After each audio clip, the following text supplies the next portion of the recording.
C'est déjà fait. Biya a procédé au remaniement total du commandement central de l'armée du Cameroun et il a d'ores et déjà positionné des soldats qui obéissent exclusivement à Franck-Emmanuel Biya. De facto, Biya Paul a déjà fait de Franck-Emmanuel Biya le commandant en chef de l'armée criminelle qui, pendant plusieurs années, a torturé les Camerounais à son service. Les remaniements militaires ont déjà eu lieu. Franck-Emmanuel Biya et sa bande d'officiers ont déjà le commandement militaire du Cameroun.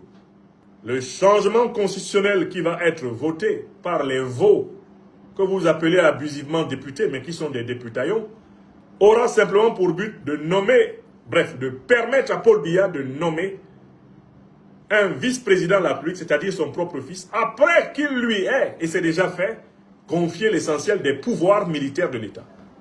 Vous devez comprendre que Paul Biya confie le commandement militaire à son fils parce que c'est la condition pour que son fils force le lamido de Ré Bouba, l'actuel président du Sénat Aboubakari, à organiser la fraude électorale à sa faveur. Car si Franck Biya n'a pas le commandement militaire, Aboubakari n'aura pas peur de se faire loger une balle dans la tête au cas où il serait tenté d'organiser une élection présidentielle transparente en sa qualité de président du Sénat. Biya Paul, qui a pourtant pactisé, que dis-je, pacté avec Aboubakari, veille quand même à maintenir un revolver à la tempe d'Aboubakari. C'est le commandement militaire confié à Franck Biya. De telle façon que dans Yaoundé, Aboubakari sait, y compris dans Garoua, et même dans son Lamida de Rebouba, qu'à l'instant qu'il tenterait de trahir le serment, le pacte signé avec Paul Biya et son fils Franck, il recevra un pruneau vert dans son cerveau. C'est le braquage de la République du Cameroun que je vous explique. De la même façon, en posant Datouo à la tête de l'Assemblée nationale, Biya place quelqu'un qui a peur de Franck Biya et qui sait que Franck Biya détient désormais le commandement militaire et que si jamais il ne faisait pas voter les députés comme des veaux, comme des députaillons, comme des croupions, s'il ne les faisait pas voter comme des moutons de panurge, lui, Datouo, finirait tout naturellement entre six planches.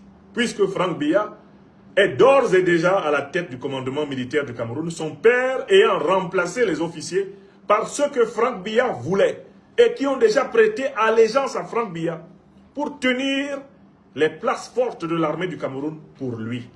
De telle façon que, eh bien, Aboubakari à la tête du Sénat ait peur de lui. De telle façon que ait peur de lui tout naturellement Datouo à la tête de l'Assemblée nationale et que le coup d'État constitutionnel, le coup d'État civil soit acté puisque le coup d'État militaire a déjà eu lieu. Camerounaise, Camerounais, oui, le coup d'État militaire néocolonialiste a déjà eu lieu puisque Paul Biya a confié le commandement de l'armée à son fils. C'est son fils qui commande désormais à l'armée. C'est déjà fait.